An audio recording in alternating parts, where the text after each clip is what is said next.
Менин атым Байбосунов Төлөгөн деп коет. Жердим Атбашыр районунун Ак Мойын айылы. Мен 84 жашка чыктым. Бала күнүмдөн эле ушул талаачылыкта иштеп, избенов иштеп, мамлекеттин сыйлыктарын алып, Жигули машинеси жаңы чыбагын кестап, аны подаркага алып, андан кийин эле ушу колхоздун чарбасында иштедим. Фрунзе Токой чарбасында 8 жыл иштедим. Менин байбичем 77-ге чыкты. 11-де төрөдү. Андан буйруганы бар. Азыр 4 эркек, 2 кызым бар. Бары үйлөнүп жайланды. Ошо балдардын жашоосу жакшы болсун, балдарыма жардам берейин, балдарыма ушинтип бакты берейин деп ушинтип бакты тигип атам. Момун бирөө Алмурут. Мына Шабдалы.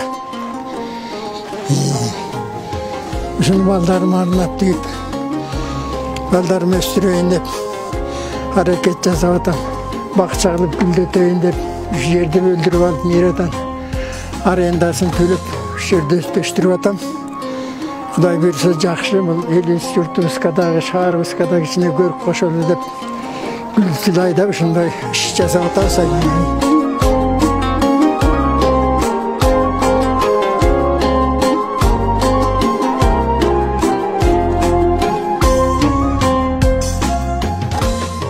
Şu жерде көрүп өзүм тынбаган кишимин.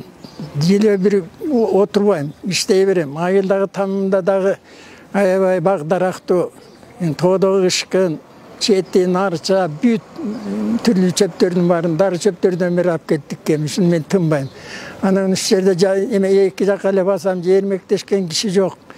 Анан ушу жерден мэрияга барып айланайындар, мау жерди бир аренда бергиле, мен ушундай кыймылдатып кичинекей шаардын да кичине көркүнө көрүп кошулуп калабы деген идея оюма келип, ошолордо да түрткүнчүк болуп, анан бош жүргөн жакпайт. Мен ушу күндө дагы айланай бош жүрө албайм.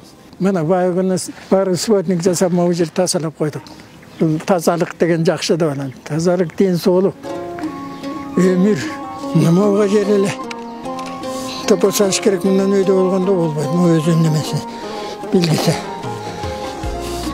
Жо заманти салайыр. Мамнан сал.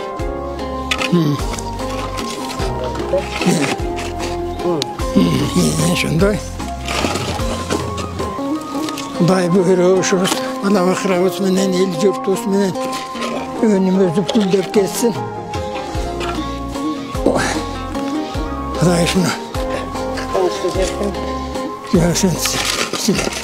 бул келечек, бул жашоо, мына тигип аткан бак дарак жаштардыкы, жаштарга калтырган белегибиз. Ошо жаштарга тигип атабыз. Алла Тааланын сөзү бар, өлөрүңдү баксай деген. Өлөрүңдү баксай өл деп. Бак деген кандай сонун? Бак деген аты сонун болуп атпайбы? Бак. Анан адамга деле бак конуп, ишинде ийгилик, жумушу жакшы болсо, бактылуу адам ошо.